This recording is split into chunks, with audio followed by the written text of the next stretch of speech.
مرحبا بینرین بقیمت دخواند ایروژی به بشکه به همپال هم بریویه ترت کردی جبو زمان کردی خباتن گلک مزن تینجی اف برنامه جی جوان خباتان یکه دبه کجبو هین کسان تماشا کرنا و برنامه ساعته که گلک زحمت وره هری زده جی جبو کسین کج ادبیات دورن را زحمت وره لیز وی که بیجم اف برنامه نتینی جبو ایرو جبو پیش روژه جی خباته که گلک مزنه ام هری زده دخوازن دنگ خو بگینن کسین ج ادبیات تامر دورن اف برنامه جبر وی ساعته که دومه جبر وی ام در حق ادبیات در حق برتوکان ده هر تشتیتین لبر اکرانی و جبر وی جی و ساعته ده وشاندن زمان کردی ادبیات کردی بخمل و روشه شیرین و خوشه خو بردن دناو و بحرا ببینی دخوان دست بدکه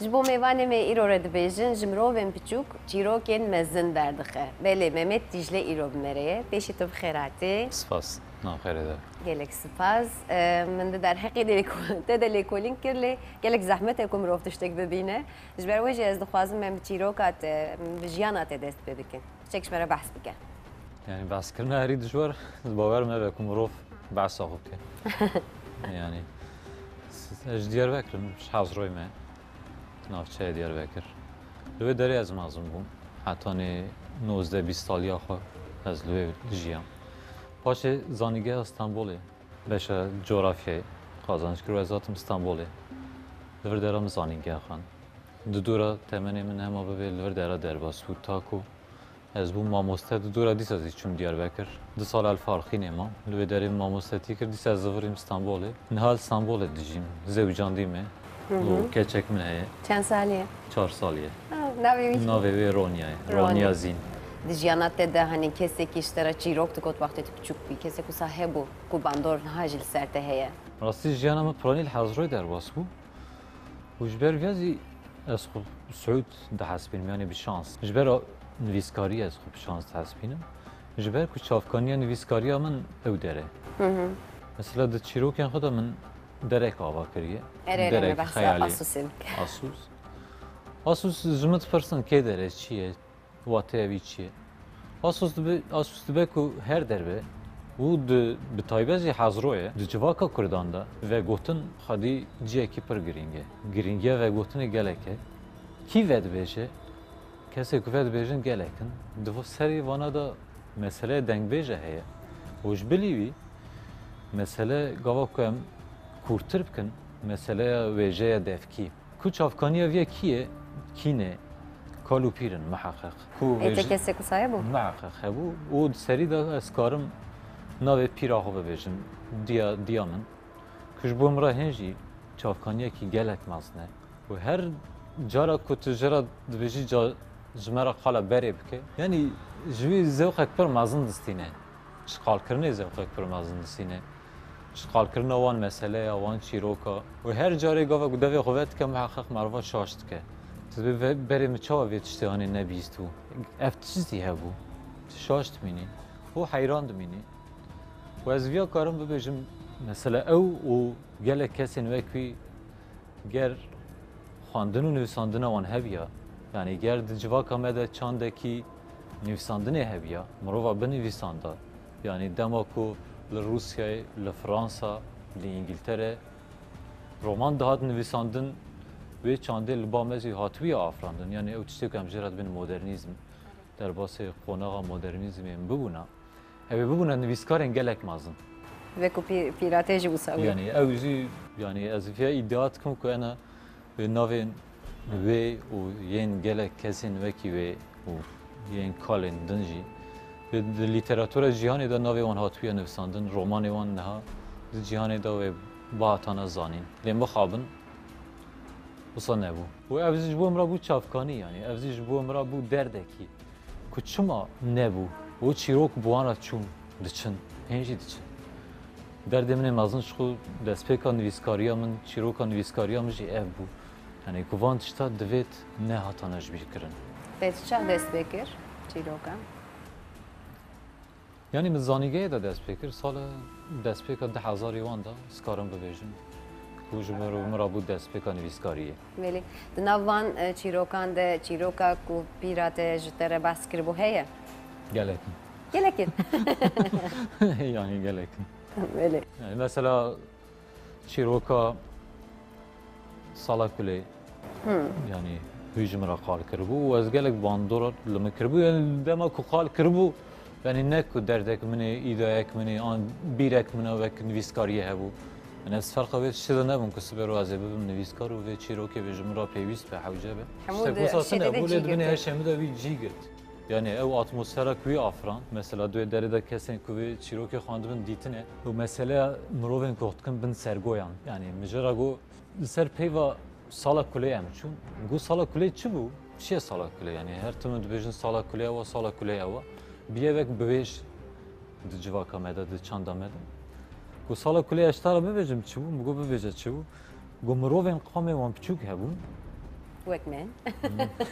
Ji min piçûktir. tiştek ku wî digot tiştek din bûye tiştek bi efsûn ez verim ser meseleyê efsûnê qamê wan kin bûn destê awa kir yani gorek wî digot metroyek bifikire ew sal derketibûn ji çend sala carek wan mirova derdiketin kitêb dibinê çengê wan dabûn defter bibore defter dibinê çengê wan dabûn defterê reş bûn li nav mala digeryan bi şevan derdiketin vana tu çûn binê şibaka kê navê kê divê defterê de hebûna serê spê dema ku mirov şiyar dibûn kesek ji wê malê miribû sala kulê ev bû kul ew bû yani bifikret yê çi ji vê derxê paşê xala sala maceriyê mesela macerî dibin heşê me de ciyekî pir girîng digire di çanda me de ew maceriya ku di dema salên şerê cîhanê de ku serhedî ji ber orûz rabûn koç kirin hatin xwe li jêr qelibandin xala sala maceriyê got sala maceriyê çi qal bikim rezaletî bû xela bû mirin bû birçî bûn bû got mirovan xwe dikirin sergoyan sergovên zanin ji bo ku neqefilin got sal pirî xedar bû pirî berf dibariya sergo ku zibla heywana ye ku mirov zibla xwe dibin li ciyekî kom dikin ku zibil germ e mirovan bi şeva wî zibilê dikolan û macerên ku hatibûn di kuçeyê de mabûn êdîn mal da di cî nemabû ku bikevnekê xwe dikirin wê zibilê heta qirkê zibil davêtin ser xwe ji bo ku neqefilin bi şev digot dema ku berf da bariya me ser sergo mêze dikir te digot qê zeviya serê mirovên jêkirînê yani serê mirova wekî ku jê kiribin û avêt bin ser sergo dîmenek wisa li bin berfê bifikire wan seriya û wan seriya dinaliyan yani wisa atmosfer di afran ku emrê te li vê dinyayê hezar û salek ve jî ew tiştê ku wê digot wisa zindî bûn wisa dîmen di afran ji ber çavê merva net çû û ji bo min re ev bû derdekî mezin min got divê ev çîrokan da nebin yani ev çîrok tenê bandor li wê jina pîr nekirine ev çîrok bandor li civakekî kirine civakek bixura afranine ev çîrok rihê vê civakê ne çanda vê civakê ne bin heşê vê civakê ne û dema ku ez wekî nivîskarekî nikarbim vana biparêzim nikarbim vana bînim ziman binivîsim ji bo pêşerojê re ji bo nifşên dahatûra ku haya wan ji vê dîrokê tune ye ez vana neparêzim nekim çîrok û nekim wêje ji bo min re meheqeq wê bexyanet neke mezin çîrokên te mirov dibêje qey rast in yani hem wext hem wekî ziman hem cî ev çawa dibe çawa ew qas rast dibin ev çîrok hemû yani dema ku tiştekî mirov jê bawer bike ew dibe rast dibêjeyê de pêlek heye wêjeye bi efsûn rastteqî niye bi efsûn bibore ku li Amerîkayê Latîn derdikeve û bi marka ez tê nasîn di dinyayê de lê nûnerên wî gelekin gelek kesên ku di wê çerçevê de dinivîsin hene Marquez yê ku herî pir ji wan tê zanîne û Marquez gelek qala çîrokên bi efsûn dike dema ku tu difikirî yani bi awayekî biheşt bifikirî ev ne rast in ji Marquez ji xwe dipirsin te qala çîrokan kiriye lê di rastiyê de çîrokên wisa tune ne lê dema ku mirov dixwîne qet nerastiya wan naybîra mirov belkî ku rast Marquez jî viyat bêje bê van çîrokan pirê wan mij da pîra xwe bihîst û ew kesê ku qal dikirin bi vê tiştên ewle bûn bi vê tiştê bawer bûn پشتی که او بوید تشتی باور بن کسی که خالت کرن باوری آن نه باوری هم نه تشتی کی گرینگه او بخو باور بون و باور کرن و قال کرن جمره جبر ویجی ازی باورم بوان yani miriye ki bir şey rad bu kolanın navçe da diğer ya tecrübe باور ki ya na ki o psikrikate le kese ko ve çiroke jmra qal dikir ve kese ko digo ez jiyame min diye mjdiya xo bistiye ve kese باور dikir o dema ko qal dikir ji ger çiroke tirse be ve mirove dema ko qal dikir ji porevi muye canevi iştirsana rad bu piya ew qas باور bu işte 100 salaje o qala ve çiroke ke muye canevi rabın piya Gavadnet bahsa pirka xukir go ev çirok şmre de got u te bahsa Marquez kir pira Marquez çirok şuire gotiye u ez dema beniviskarın kutra haber dedim hamuj bahsa Marquez dikin elbette vaka me coğrafya me diş evan jiyanin me çima bandorek ev qasmezin a neviskariya Marquez hel serte u ser neviskari meydin yani eskarım bandora via ser şirova kum belki azını karbon bandora via ser neviskarenden per şirova bikim serboriya khas qalbim dama kem zanige da bun kluba ve şey hab kluba me am çen haval hatun cem hab bin bani kluba kusada me khabatun kır khabata me jitan xandunu nüsandına ve şey bu lep prani xandın navan xandına da ji ve şey Amerika Latini diye ki gelek mazın girt me ve şey Amerika Latin gelek xand هما به همون نویسکارین وی همو برهمین وی و بویره ما دیرو کاوی چند وی جی پراخون و دنا واندا اوش خو پلا راستقینیا به افسون نه تنه باندور سرمکه زد 2 سال 1950 را باندور سر ویژه دنیای هموت که و چمال سرمه بطایبتی چمال سر کرده پر باندور که الگوری مزی سدم ویه اوه کو جواکا me و جواکا Amerika Latini gelek dişi be hef. Yani ev serboriya me, ev serencam kem tera derbas bune, zamanı me, çanda me, ev çisenj bu me gring, tekliyen me civaki gelek dişbin hevudu. Jber ku dişbin hevudu jib, dema ku nüviskar viyat xayinin, dibejin Marquez, ev çiroken ku pirka me bixu jmra qalt kir kiriye veje, kiriye Pırtuk, kiriye roman çap kiriye o mesela ev tenebuna sala pişte ku te çap kirin hatani roja me neziki 40 milyoni te frotin de dünyada. U Nobel sandiye. Pişte kuy kiriye çma azinek. Jbervi kes jve despetkin. Ben tişte ku heri baştanı. Yani zaroktiya ho bigre ev civaka ku te da mazın biye bigre ji çiroke ku bihistiye dvi ci girtiye jwan despetkin. Tişte her em zanın eve. Jbervi hem jwe dest pê dikin. Lê ev mifteya serketinê ye, yani ew rêya ku me be serketinê ev e, ev tenê ye na. Ji xwe dipirsin ji Marquez û ji nivîskarên din, ew sira serketina we çi ye? Çima hûn di dinyayê de ev qas bi serketin? Marquez çend tişta dibêje. Dibe sedemê viya sê tişt. Yek jê me civaka xwe baş nas kir. Ya doya me dîroka xwe baş nas kir, em başîn bûn, ya sê jî em wêjeya dinyayê başîn bûn. Tenê zanîna çîrokan têr nake. Tenê bihîstina ew çîrokên ku me ji kal û pîrê xwe ji dengbêja bihîstiye em ji derdorê dibihîzin têr nake. Hewceya ku mirov wêjeya dinya jî nas bike. Yani di dinyayê de ev tişt çawa tê kirin. Ev tişt çawa tê qal kirin. Wêje çawa tê kirin, roman çawa tê nivîsandin. Serboriya romanê çi ye? Serboriya çîrokê çi ye? Piştê ku derket holê ji qonaxa ewil hetanê roja me di kura derbas bû. Tiştê ku bala cîhanê dikişîne çi ye? Tiştê ku bala wêje nasan, wêje hezan dikişîne çi ye? Hewceya ku mirov fiya zanibe û de encama vana da mirov ser dikeve. Me dixwast ez bûme qehremanê Pirtûka Murata Monganya şairin romanı navê qehremanê bendaka ji ber xwe şaîr e û ji bo manekî bide dinê û xinas bike û keştî siyar dibe welatê dûr dikeve sûsa çina vedgere û merak dikire psikolojiya wî ya û kemirandina wî ya ça serpêhat ça çi merak kir me dixwast ez bûme bendaka.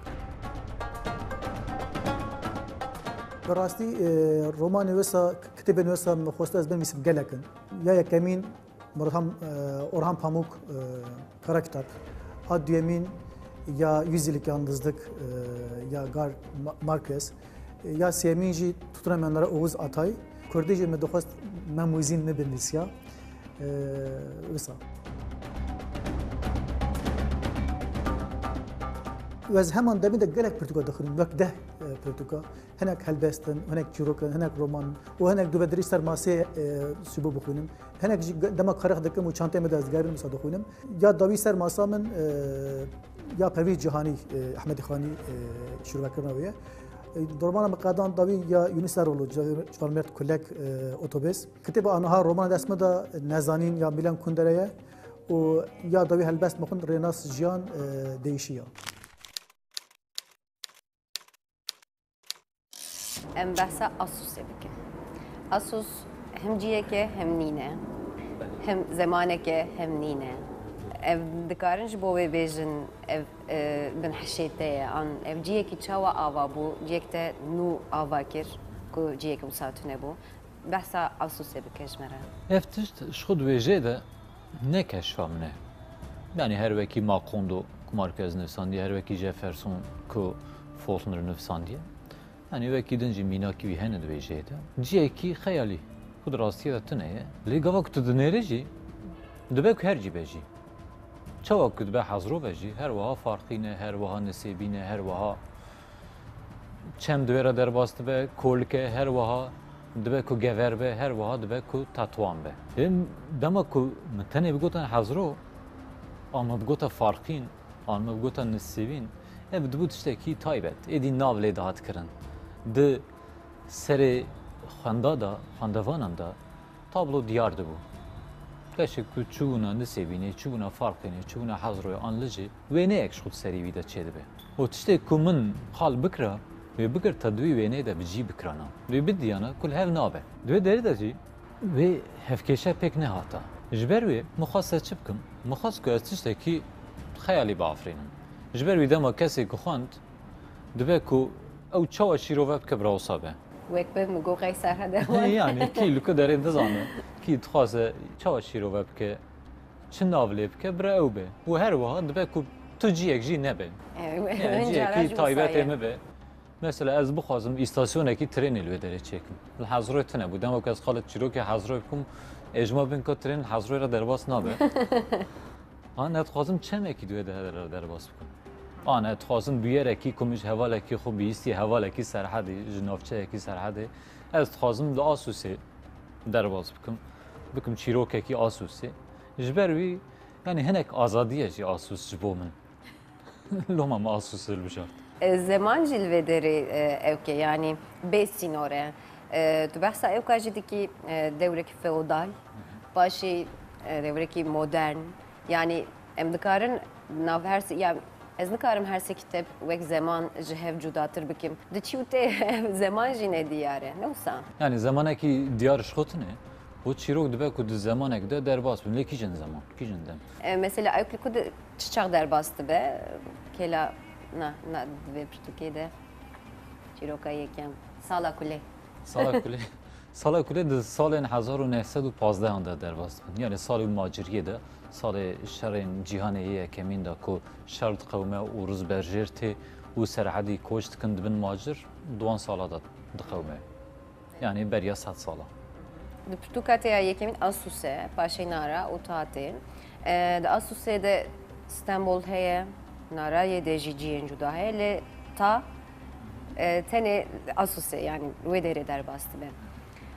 Tu jî ez em dikarim wisa bêjin İstanbul yan ciyên din dest pê kir û verdigerî dîsa welatê xwe. Yani şun û nivîs ev ê bi vê şeklî berdewam dike pirtûkên te yê dibe. şun nivîskarî vek jiyanê ye yani lêgerî ne? Dil xwe digerî, li dengê xwe digerî, li mirovên rast digerî, li xuyê rast digerî, li gotina rast digerî, tiştek jê zewq distînî, li wan digerî. Nivîskarî zê ev e, tu digerî. û di dawiyê de dibînî ku te ji ciyek dest pê kir, tu di hinek rêyan re derbas bûyî û tu di dawiyê de gîştî noxteyekî. û dema ku tu vedigerî, سر برهمین خو سر چیروکین خو سر رومانین خو آن سر چی من ببیجم تنویساندیه گوتیه دنگ کلدو خو هیچتیه هنگ دنگ لخواش تاتشن هنگ دنجی وکی کنه ایتابن هر وکی جیانی هر وکی سربورگین مین جیانی دما کو مروف لپاشا روژا خود نره راسته هنگ تشت همو تشتا مکریه جبو جیانا خورا دما کم تفکرن لی لهنگ تشتا ام بهتر خواهی درد کبن گاوا کو وی تشتی تی بیرا مروف پیت پاسنه مروف بمزه وی تشتی مکریه خوشا مروف تشه مروف تخوازه قالب که مروف تخوازه که مروف یا زانبن لی هنگ تشتی هنه مروف کریه یعنی مروف بخوزش بیر کریه و یک جانا هن تشتی تتکی تجه شرم تکی تو خوازم نکرا هن دنگ بیشنه مثلا هن ستران بیشنه دما کت گهداریه یک کلامه کی واندکی تد بیشی وی مروفه دجیانه خدا تو تشتک نکره بیشی تنه وی کلامی گوت به وی مروفه توش نجیایه وهایه yani هن چیروک جی هنه مثلا دما که از ود گرم شبر کدوم من وی چیروک نویساندیه تنه من وی چیروک جی نویساندو بیا منی بگوتا که از توش نجیامه یعنی yani من دینه خدای دینه نویسکاری Peki Şer Kemal dibêje kesê ku pirtûkên min dixwînin bila tiştên xirab nekin ê tê jê wisa biya min. Pirtûka te ya duyemîn nara di derheqê jinan de ye ev pirtûkekî gelek bi qîmet e ji ber ku em her tim dibêjin jin di jiyana xwe de di edebiyata xwe de lê nivîskarên jin hindikin pirtûkên qehremanên jin hindikin lê pirtûkekî tenê qehremanên jin hene û ta bu an asûsê de bû tivingek heye ku tenê jina dikuje. Em dikarin vê çîrokiyan pirtûka tê din nara bi nêrînekî feminîst bixwînin.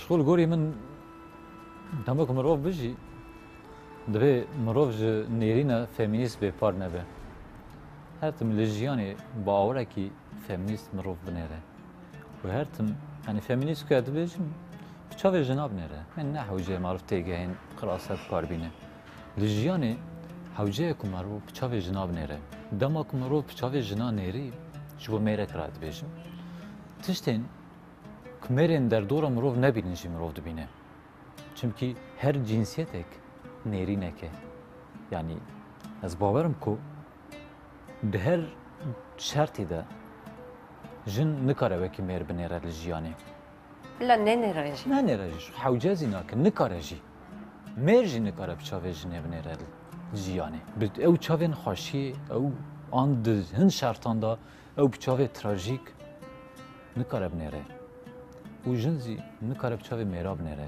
û ji ber vê tiştê ez bibêjim gerek tu bixwazî bibî nivîskarekî baş ne ku îda dikim yani ez bime nivîskarek baş tenê îdaye ev ji bo min hewce ye ku ez karibim bi çavê jinê zî li jiyanê binêrim çawa ku nivîskar karibe hewce bi çavê zarokek binêre dem bê karibe bi çavê dizek binêre karibe bi çavê qatilek binêre an bi çavê kuştiyek binêre gerek bi çavê zarok jî binêre çavê jinê zî binêre bi çavê kalek jî binêre û jin her wa tenê ne ev jî ji bo min dibêje de çawa ku berf divê hebe jin jî divê hebe yani ji xwe ew tiştê ku bêje tamam dike çîrokê tamam dike jiyanê tamam dike noxta dawî jin e yani noxta dawî jin datîne û ew çîroka tayê da ku tifing heke Ev metaforekî bêhemvaye yani te çawa tiştek wisa fikirî. Bi rastî her çîrokek çawa ku xeyalin her wiha xwediyê bingehek bavê min ev çîrok xwar kir lê bavê min duya we qal nekir got ez wê hevalek xwe çûbûn gundekî çê nêzê serhedê gol wê xwedî malek hebû tifingek wî hebû got pasnê tifinga xwe dida yani bawayekî nakokî tavê di vir dere de heye got xwediyê tifingê digot bi vê tifingê çar mêr hatine kuştin ji bo ku pê biha tifinga xwe zêde bike mêze tifingek wiha ye ku وصارن ده حتی ایرو پی چهار میرات نکشتن یعنی از این فکری مگو چما چهار جن نبه این دما که به چهار جن دوی درده مسئله جی دوگه هره یعنی کشتنا میرا سده میوان آیریه کشتنا جنا سده میوان آیریه و دور داره ده کشتنا جنا بهتر تراژیکه همی کشتن تراژیکه لی کشتنا جنا بهتر تراژیکه جبر که جن یعنی ده همو جواکان ده بپارن یعنی بهتر çawa bibêjim nikarin xwe biparêzin. Mirovên ku ji parastanê dûr bin, mirovên ku êrîşkar nebin, xwedî hêzê nebin, teada û zilma li wan jî qat û qat mezin dibe. Dema ku trajedî bibe ya wan, trajedî jî qat mezin dibe. Ji ber ku ew nikarin xwe biparêzin. Her wekî zarokan e. Mesûmin yani rêyekî mesûmin di jiyanê de. Çawa ku zarok rêyekî mesûmin ji ber ku bêhêzin. Bandor tine de destê wan de nikarin xerabiyê bikin. Nikarin hin tişta biguherînin. Nikarin xwe biparêzin. Tu viya wek aciziyek dibînî. Na, ne kes vek aciziyek dibînim. Mesela çawa bibêjim, daristanek bifikre, man darek bifikre, darek pir xweş, pir birûmet, di hezar salan da mezin biye. Darek hezar salî. û kesek diçe ew ê darê dibire. Ev acisiye wê darê ye. Na. Yani acisiye wî mirovê ye. Erê. Çavsoriya wî mirovê ye. Nezaniya wê mirovê ye. Zordariya wê mirovê ye. Yani di dinyayek zordar da di dinyayek çavsor da gervin zordar û çavsor nebin ev acisiya wê. Wek acizî nafikirim. Yani şixwez wek acizî bifikirim. Şermek pirmez. Diye ve Pirtûkê Yani. nevîsan de wê çarê belê. Di çîrokên te yên dara miradan hêvî. Li wê derê behsa jinan dikî lê tiştên gelek nexrab dijîn. Mixabin çîrokê wisa hene. Dema min xwend ez gelek êşiyam. Dema ku te nivîsand ew çawa bû. Yani divê derê de tiştek ku bi piranî ez dixwazim bibêjim. Şixwe tiştek ku dijîn ew mînak bi hezaran e jinê ku wisa wan tişta dijîn. Her otên jîn, her an tiştên wisa dibîstin. Lê her wa tiştekî din jî heye dirûtiya civakê, dirûtiya mirovan. Divê derê de ku dîsa zî merov kare bibêje mêr. Elbette Dirûtiya wisa. mêran. Tiştek ku vê derê bêtir li gorî min derdikeve berçav, tiştek ku divêt mirova bêşîne ev e. Em behsa Pirtûka ta bikin. Nû derket, em dikarin bêjin nû derket. Tu dikarî biçek behsa vê Pirtûka xwe bikî. Yani di kitêba ta de ez bi piranî vegeriyam asûsê. Ez vegeriyam ser rê xwe. Yani min di kitêb nivîsan, dowan di kitêba da hin cerbandin hebû. Min çi kir? Gu gelo ez karim çîrokên ku li bajaran qewmin jî binivîsim. Ji ber ku serboriyek min e li bajara jî heye. Emrê min nêzîkê 20 salan li Hezroyê derbas bû, li Asûsê derbas bû. Lê di dûra jî ev 15 salin serboriyekî min ê bajarvaniyê jî heye. Cerbandin bû ji bo min. Lê min ev dît çîrokên Asûsê bêtir li xweşan diçin. Bêtir e ji nivîsandina wan hez dikim. û tiştên ku ez divê binivîsim yên Asûsê hên neqediyan e. Ji ber ku neqediyan ez ê ew min rihet nayêlim. Hewcê ez wan binivîsim, hinek barê xwe sivik bikim. Di dûra kazê binerim ez ê çi bikim. Em niha hatin weşanxaneya ayrıntiye. Hûn weşanxaneya ayrıntiye bi pirtûkên wanên ku Tirkî tê çapkirin dizanin. Li em ê îro li ser projeya wana kitêbên zer baxibin. Li cemên edîtörê projeya kitêbên zer Yavuz Ekinci heye. Merhaba, pêşî tu bixêr hatî. Merhaba sabe, ucu xeratı. Gelek spas. Projeyekî gelek mühim. Hûn niha ava dikin, çê dikin, nû dest pê kir. Ez dixwazim ev fikir ji ku derket, çawa dest pê kir, em behsa çîroka vê projeyê bikin. Rêzên pirtûkên zer berê 2 salama dest pê kir. Ev fikir wisa dest pê kir. Min hinek van nivîskarê ku ez jî nivîskarkê Em dizanin Kurdum. Tirkî dinivîs. û Tirkî dinivîsînim. Dawî de min navê Selîm Berekat misal kiribû, min dixwast çi dinivîsîne, çawa nivîsandiye, min okî min dixwast bixwanda. Duî min ku wisa serî sekinî merênd ku nivîskarê dinan jihana. Dawî de min vî fikrê xwe ji dohanê de Wahîd Uysal hebû hevalkê me, ew lûrê tişxurê weşanxaneyê me de. Sa pêra mijûr bû ew ji fikirkê balkêş e. Dawî de min vege yayın yönetmeniyê me ayrıntiyê me Burhan Sönmez re xeber da. Ew jî vî fikrê ew dît û dîma wisa dest pê kir yani. Pirtûkek niha hat çapkirin ne wisa Belê. Vege pirtûkê me yekemîn Selîm Berekat. Me Selîm Berekat nivîskarkê bi Arabî dinivîsîne, li Qamişlo bûye. Dûî de pirtûkê xwe tev romanê xwe Arabî nivîsande. Arabî de jî şûnikê balkêş digire. خواندوان عربی پر کیف وانجرته و زمان عربی ده یکی نویسکار که پر مزنه. لی به اصلی خو کرده. اصلی خو کرده.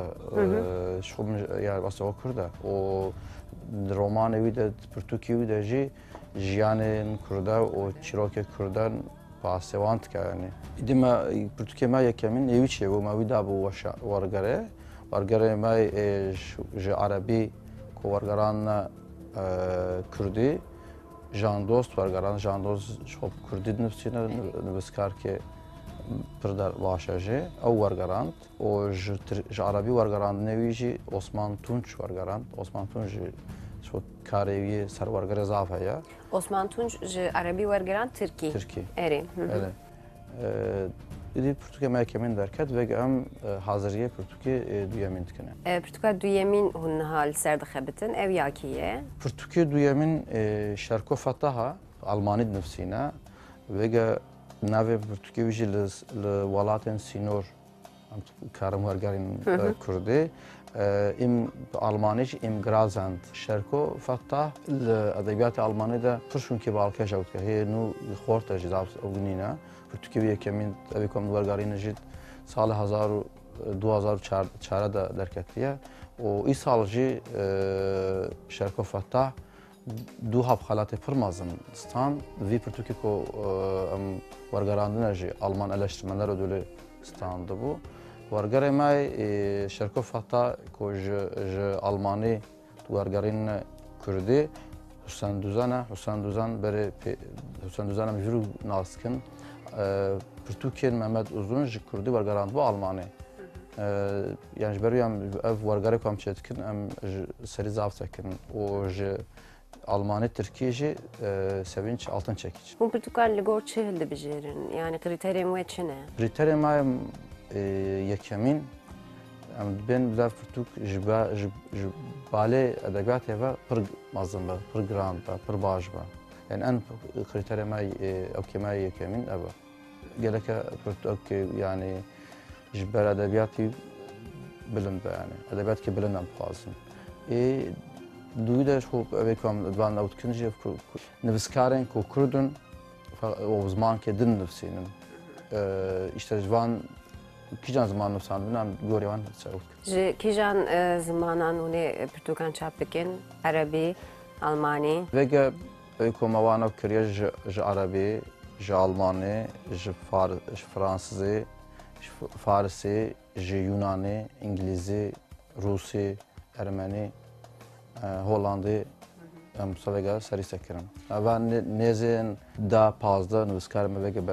Naha diyare one doğru çap bikin. Ve zafer Türkiye'me ve gibi vargar eden. Ma şandiye vargar. Mesela az bir Bavariye de ma payizci Türkiye'nin Cemil Turan bir çap kırın. Cemil Turanji Ağrı'ya فقط العطينا او تبع جانا وقتها او يوناني نفسيا. يوناني او ورقرنا كردي ورقرنا تركي. كردي خلاص بويا ام بنده تركينا. Portugal ev nivîskar hemû li edebiyata dinyê de cî digirin û hûn pirtûkên wan werdigerînin Tirkî. Lê ez mînak bêjim hûn nivîskarên ku Kurdî dinivîsin mînak Jan Dost, Fırat Cevherî. Hûn wana wergerandina Tirkî wê dîsa talebekî mezin bikirta anna li gor te. Êge ot duwaşax ew ke de otê ku mirov proje çêke. Vî proje mirov naskirina mirov dîntî wî çunkê balkêş digire. Ez dixwazim berê dawiyê de ev nivîskarên ku Kurdî nivîsînin rêz kepsa mirov wergerîne Tirkî edêm çunkî ew bê xwandin yani.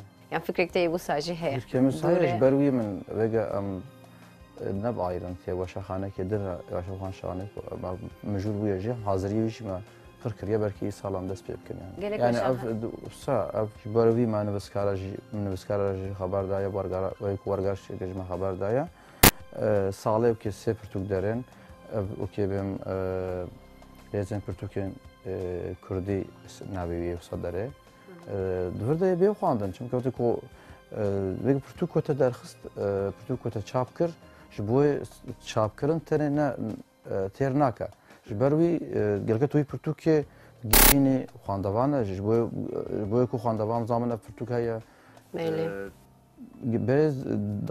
bere peşi yani mesela Mehmet Uzun Gandaş çapkır.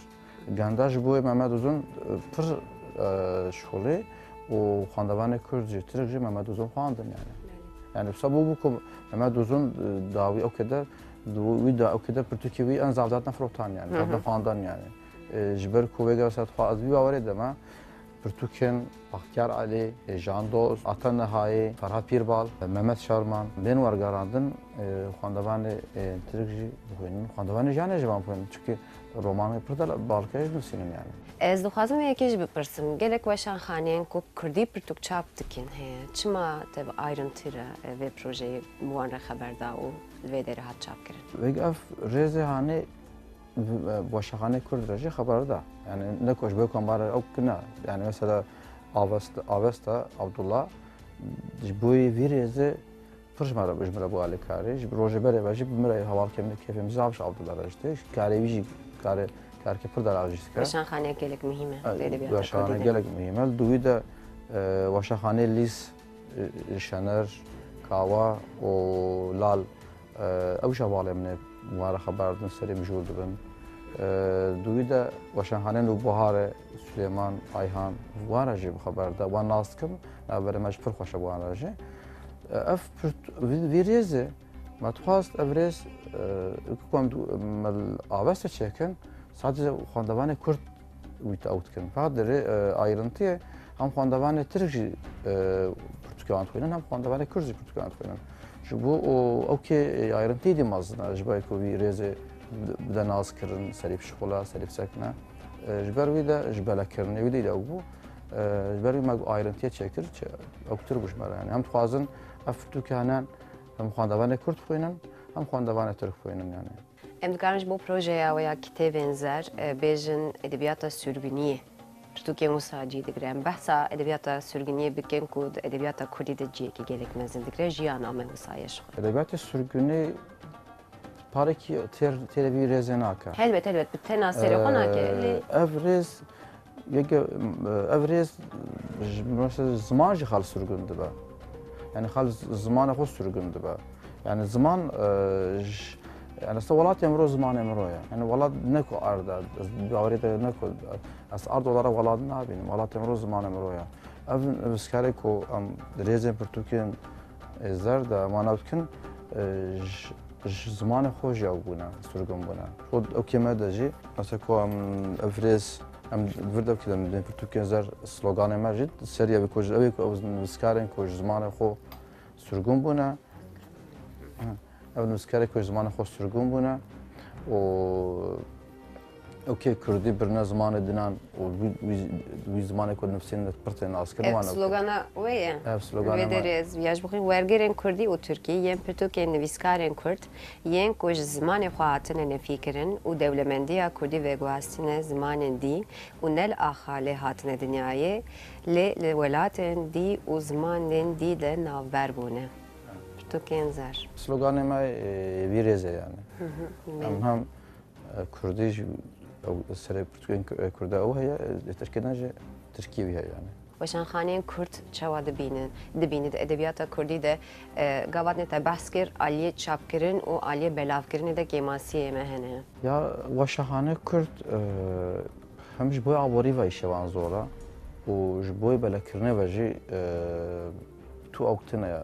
Vêga mirov bên weşanxanê xalta bên pirtûkê Kurdî ne xwandin yani belekirinê wî zav zor e. Ji bo belekirinê ve gereke rekê din bibînin. Çünkü vêga sela tu bê li İstanbul pir Kurd hene. Tu hema tu herî wan pirtûkxane tu pirtûkên Kurda kêm bibînî. Nayê belekirin. Ji bo vî belekirinê geleke tişkên nû bê ava kirin. Vî darê de weşanxanê Kurd karê pir delal dikin. Yani ez karê wan dibînim, karên Nûbiharê, karên Avestê, karên Lîs, karên belkî pir mezin e yani. Di xebatên wê di pêşerojê de gavatnê te danvera sohbetê de behs kir lê ez dixwazim em dîsa guhdarî bikin. Xebatên wê di pêşerojê çi ne? Xebatê me pêşerojê de em ê vî rêzê dewam bikin. Rêz serî bihare. دوی رێزە دا پرتوکێمای کۆڤێگەم حاضرتکەن هەنا کۆڤێگەم ئەمان دووارگەڕینن هەنا ئیشتە تباقێدا شەرکە فەتاح پرتوکی دەرێ باوەریە دەمە پایزێ دەژی جەمیل توران بوارێ ساڵێ 2016 دەژێ شێموزداتەکین فرانسیزەمی بوارگەرم شێموزداتەکین ئەس دەخوازم سەری بسەکنم شێموزداتەکین ئەدیەمانە فرانسی نووسینە فرانسیزی پڕ ئەو تێناسکردن و شعیری خەڵاتی پڕ مەزنستان دیە ئەمێ پرتوکیوی بوارە دەمێ چاپکن وێگە ترکیوی خلاص بووە کوردیویژی ئەم بنکەرە خەباردن هەیە تام ئەو نەکردە ئەمە گیژی نەپای بوارێ داویدە پرتوکیان کەرەمێڕاش دەرێ ژروسی ئەو بە داویدەژی مراتە شق ئەم بێنەم ئەو کنەوژی بۆڵاندی نووسینە داویدەژی ئاریا سەبەڕەیە ئارا سەبەر ئینگلیزی نووسینە جوویە کوردە ئەوژی ژزاخۆیە وێگە لۆس ئانجلس ژیانە بۆ داوام بکەم پرتوکی وەرگەرم سا داوام بکەم یعنی 15 پرتوک هەیە یعنی ئەم وێگە حتا وێگە نسکێدا 15 یانە بەما لێو کردوی ئیش کۆمڤی کارەتکن ژمارە خەبەر تێ دبێن ئەڤ نووسکار نووسکار سایە ئەس باوەرە دەم ئەڤرێز داوام کە ئەڤرێز ئەوژی بسامم یەک پرتوکیتەن چاپ ناکەن بەس سەلیم بەرەکە دەمێ پرتوکێ دژی چاپکەن شارکۆفەتان پرتوکێدن چاپکەن ئەمێوان پرتوکێوانت ناژی چاپکەن بیرێزەدا پێشێ ڕێژە ئەدەبیاتە کوردی چاوا دەبینێ یعنی بە پرتوکێن وێن بەخەباتێ وسا هەلبێت وێ هینجێ باشتر بێ وەرگەر ji بۆی زمانێک پڕ مهمە وی زمانانێ دەدە پێش geleke ez edebiyata Kurdî baş dibînim pir her sal pêş veçe werger jî tên kirin ama ji boyê aborî ve parêkî weşexanê Kurd û nivîskarên Kurdî dî zor kêvane ama ez dibêm çixadar roj be roj baş bîvare ez î baweriye demane ji bo wî jî çî destê mala me bikin yani ji bo vê xebatê ji bo vê projeyê gelek spas ez jî wek xwendewan dibêjim ji bo min gelek xweş bûye ez hemû bistînim bixwînim pêşê rojê de tu ji min re pirtûka Selîm Berekat îmze bikî spas zikê xweş be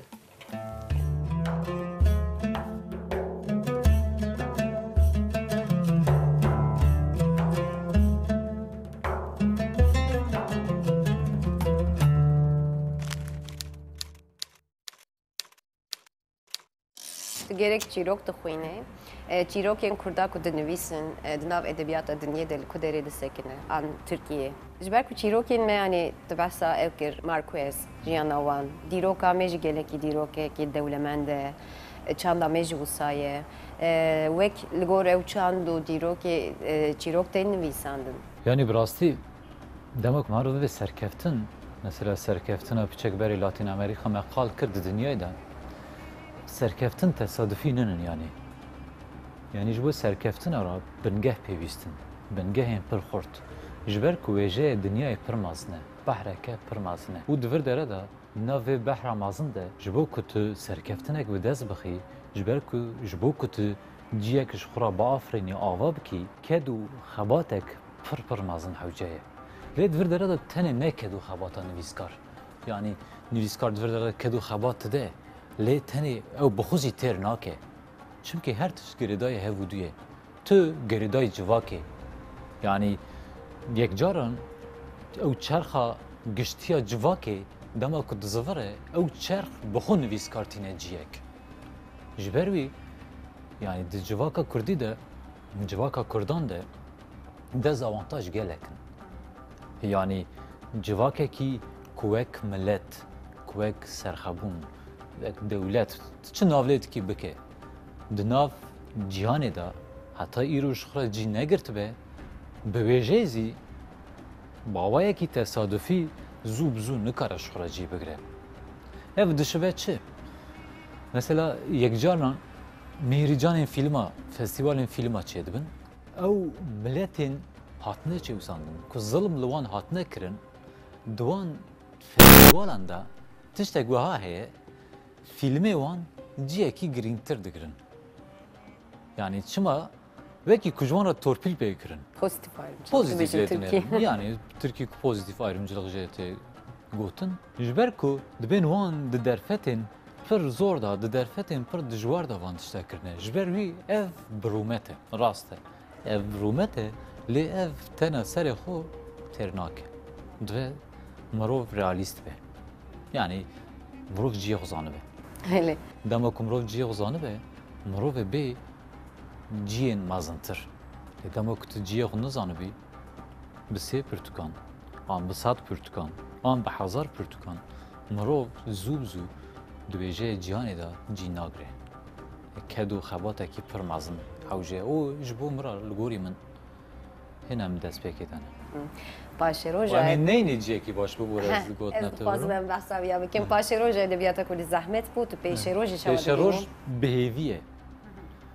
Ji ber ku civaka Kurd civakek dînamîk e. Yani ev dînamîzm bi xwe mezimeyek pir mezin dide me. Ez bi xwe dema ku li jiyana xwe tenê dinêrim. Ew jiyana min a ku ji salên heştê hetanê salên 10,000 ez bûme şahat. Tiştê ku pîrkên me ji me re xalt kirin, kalê me ji me re xalt kirin, tiştên gelek mezin bûn. Lê tiştê ku em bûn şahat gelo pir piçûk bûn li gorî tiştê ku ew bûn şahat. Tiştê ku em jiyan. Gava ku îro ew nifşên ku ez î daxilê wî me nifşê me bixwe. Gava ku em dinêrin, yani em disekinin û li jiyana xwe dinêrin, em dibînin ku em bûne şahidên çiqas tiştên mezin. Ew tiştên mezinên dema ku tu devê xwe vedikî qaltikî ji mirovaran dibêjî mirovên ku dûrê wan in matmayî disekinin. Divê tu xala çi dikî? Van tişta kîngê hatine jiyên. Yani ev rast in. Bi rastî zî tiştê ku em bûn şahid gelek mezin bûn. û dînamîzm ku dibêjim ev e. Yani biger gelek e. Gotin gelek xurt e hên jî. Wêje devkî gelek xurt e. û ziman zî têra vî tiştê dike. Tenê di vir dere de kêmasiya me çi ye? Tenê kêmasiya me ew e ku tiştê ku min pişek berê got, dunyayê vê tiştê çawa kiriye. Yani di civaka wê de şoreş pêk hatiye. Di civaka wê de kal û pîrên ku wêje devkî pir xurt xal kirine hebûne. Di civaka wê de dengbêj hebûne û di encamê de ew biye nivîskarek mezin, ez ê jî bim nivîskarek mezin. Na. Ev tenê qîm nake. Divê derê de tiştê ku min got ku dunyayê viya çawa kiriye. Yani wêjeyê dunyayê hewceyê em baş nas bikin. Her tim ez ser viya disekinim. Yani ku ev jî çi ye? Ev jî xwandin e. Yani hewceyê ku nivîskar xwandinên wî xurt bin, pir bin. Ev me bigîjîne ciyên mezin. Bi vê awayê em ê di wêjeyê dunyayê de bibêjin em jî hene. Wek nivîskar de edebiyata Kurdî de kêmasiya herî mezin li ku derê aliyê weşanê an aliyê çapkirina belav kirinê. Tu çi difikirî? Belê em xala kêmasiya bikin em ê ji bîn dernekevin. Lê neziya bêjim. Nivîskarî dema ku tu binêrî, dawî kağadeke, qalemeke û kitêbê te hebin. Têrûnê kitêbe bixwînî. Ser masekî serê te rehet be û tê binivîsî. Gavek bi vî awayê meriv qal bike, çerçove bi vî awayê çêke, hêsan xuya ye. Lê ji wî pê de piştê ku tu binivîsî. Gelek kêmasî hene. Yek ji wan kêmasiya ew merciyên rexneyê tune ne. Di wêjeyê Kurdî de hên jî rexne kêmasiyeke pir mezin e. û weşangerî, hên jî weşangerî kulek gelek mezin e. Yani tiştek eyb e, tiştek şerm e. Hên jî em pê dihezin ku weşanxane hene, pereyan ji nivîskaran distînin û bi pere têbê wan çapt. Yani ev îxaneteke pir mezin e. Li wêjeyê, li zimanê Kurdî, li nirxên wêjeyê îxanetek gelek mezin e. Weşangerek hebû. Min jê pirsî min got, qala derdê xwe kir. Min çima pere ji nivîskaran distînin? Em nikarin weşangeriyê bawayek din bikin, hewceyekan bistînin. Kitêb nayîne firotin. Dawî mesele têl vir. Piştî ku vê karê nabe, tu çima weşangeriyê dikî? Bersiva îzanî çi bû? Ji ber ku ev xeyala min a zaroktiyê bû.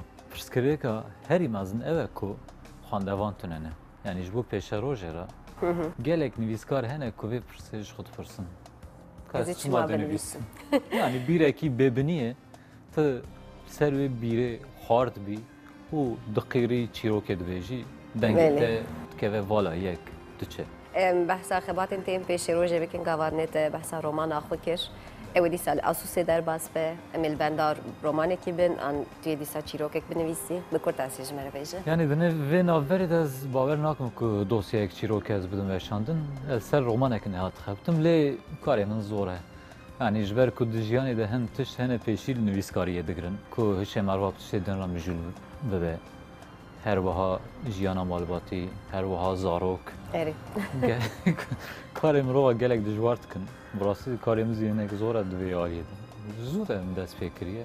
Ez dixwazim êdî biqedînim jber ku her dosyayek, her çîrokek, her romanek, her fikrek ku ne ketbe ser kağıt, nat ve veşandin giraniyek ser mirov çêdike. Ez dî dixwazim ji vî giraniyê xilas bim romanek heye. Ez dixwazim peşî ji wî xilas bibim. بله ام جی دخوازن جوی خلاص به و ام جی بخوینن جبو به صحبتات یا خوش ام گلک سپاس دکن و از دخوازم پرتوکات تا نو دکتی ل ناراج مره امضا بکش کرم آخه اری آن دخوازی نارا امضا بکه اگه تو بخوازی تاج امضا بکه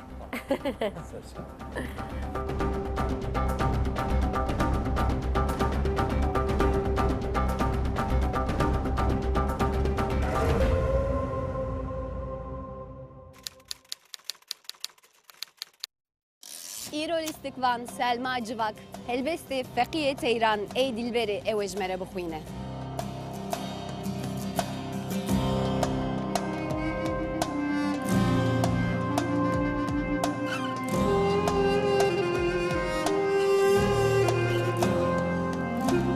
ای دلبرا گردن زری وای نازکا دم قمری قامت جموما فنری ویران ازم مالم خراب ای دلبرا گردن لطیف وای نازکا قامت الیف قامت ریحانا خفیف ویران ازم مالم خراب ای دلبرا قامت مثال وای نازکا دلی هجار دج خوندنه کرم بتال ویران ازم مالم خراب ای دلبره وی دلبره فریاد دست کسره آوک جاوا کوسره ویران ازم مالم خراب تبا قستا من دکجی تبا کفراد نوسوجی گلک صوتم کرم رجی ویران ازم مالم خراب سبحان شاهی بتنه خالق لخالا گردنه ازین کرم بردام دنه ویران ازم مالم خراب عشقا مزاج پیدا بویه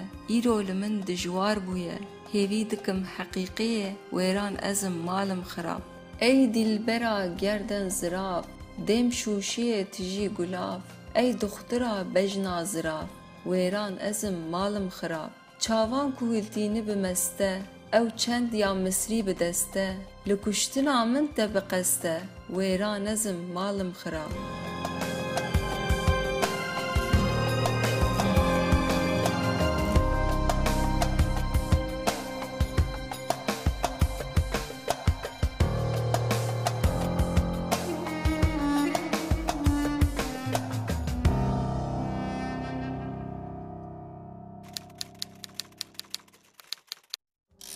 لیس شانازی پیدکه کو پیسا ممو عایشه یا خلیل چاچان جارا یکم دوشینه. خلیل چاچان نویسکار، رادیو کمپوزیتور و سروک نافدار رادیویا کردیا روانه و کتکار چاندا کردن کمارن سوویتی. پیسا ممو عایشه د سالا 1978 دنویسیه و د سالن 8 د اف پی اس جالیه کلکتیوا تئاترویا الگزی یا کردان و به شیوه کی سرکفتی هاتیه لیستن وزارت روشنبریه یا ارمنستان جی هلسنگاندیه کو اف شانونامه دکاره د شانه یکیتیا سوویت ده به پیشاندن خلیل چاچان بیت و سرحاتی از ارگوتنا کردانا بنا و ممی و عیشه که گلک که هر دویم وهنه و چکریه و به فرما شانوی نویسیه گریه پیسه که جه 5 پردهان که بیره که تراژیکا دجواکا کرد قویمی به کرمانجیه که بدو پیشکشتی که پرتوک میلان کندرا نزانین اصل خود زمان فرانسی ده بناوی لینیورانس هاتیه نویساندن و زمان فرانسی هات ورگراندنا کرمانجی جوشانخانه یا روپله درکت گرینگی ورگرا کرمانجی اوه کو نزانین دناو پرتوکین میلان کندرا ده یا یکمه میلان کوندرایە و وەکێ یەک ji mezîntirîn nivîskarê serdem Amedê pejirandin, divê romana xwe de vedigere ser mijara serêkê ya mirovahiyê, dawiya sedsala bîstan ku mijara derketiyan, sürguniyan û hesta dorî û bêriya welêt e. Ev mijar her wiha di hunerê romanê bi xwe de jî mijarekî bingehîn e û lew maye ku Milan Kundera çîroka lehengên xwe ya bi Ulysses Homerosî vêgirêti de. Ev pirtûk ne bi tenê romanek e.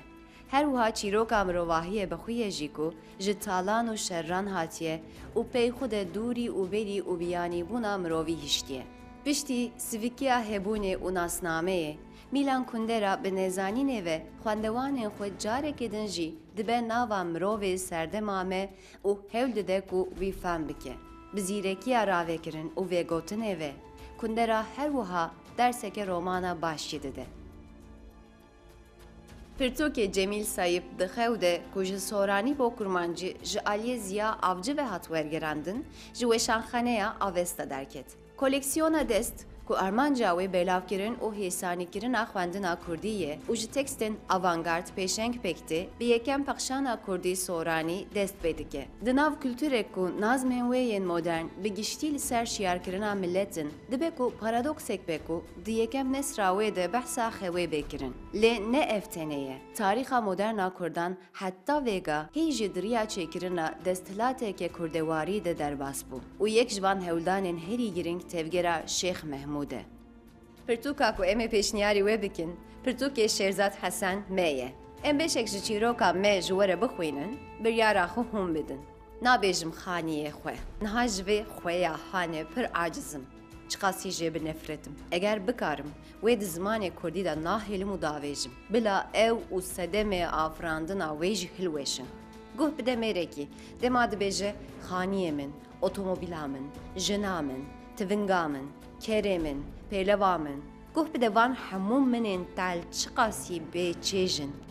Eger mêr bizanin çiqasî bi vê minê sivik dibin, bêguman wê dijî wê protesto bikin û xwe pêşandanan li darbixin, wê cadde û kolan pir bibin bi mêrên hêrsxwî û wê panel û civîn sazbikirana da ku bikarin vê minê ji ziman rakin. Bikin û xwe pêşandanan li darbixin, dibe ku 10 milyon kez daxwaz ji Akademiya Kurdî û navenda paqişkirina ziman bikin vê minê ji nav bibin, ziman rakin. Dibe ku 10 milyon kez daxwaz ji Akademiya Kurdî û navenda paqişkirina ziman bikin vê minê ji nav bibin. Wek paşeyekî stemkar, jineke dawpîst dewmanxwarî bikin, hemû bi yek dengî biqîrin vê minê ziman têk daye û bila nemîne, bila hilweşe.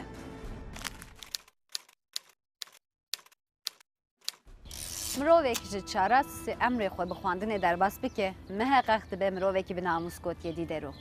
Ji pirtûkên zarokan bigirin, heya pirtûka herî mezin, hemû pirtûk behsa mirovbûnê dike. Em her yek dixwazin di jiyana xwe de rastî kesên baş werin. Em mirovan rexne dikin. Em wan tasnîf dikin mirovên baş an nebaş. Em li gor wan tevgerên xwe sînordar dikin. Lê divê em dest ji kesên din berdin. Heke em neynûkê bizvirîne xwe, em ê çavkaniya pirsgirêkan bibînin. Divê mirov bi xwe ji serî de bibe mirovekî baş û mirovekî bi namus. Ji bo jiyanekî hîn xweştir, rûpelekî nû divê. Bimînin di xêrxweşiyê de.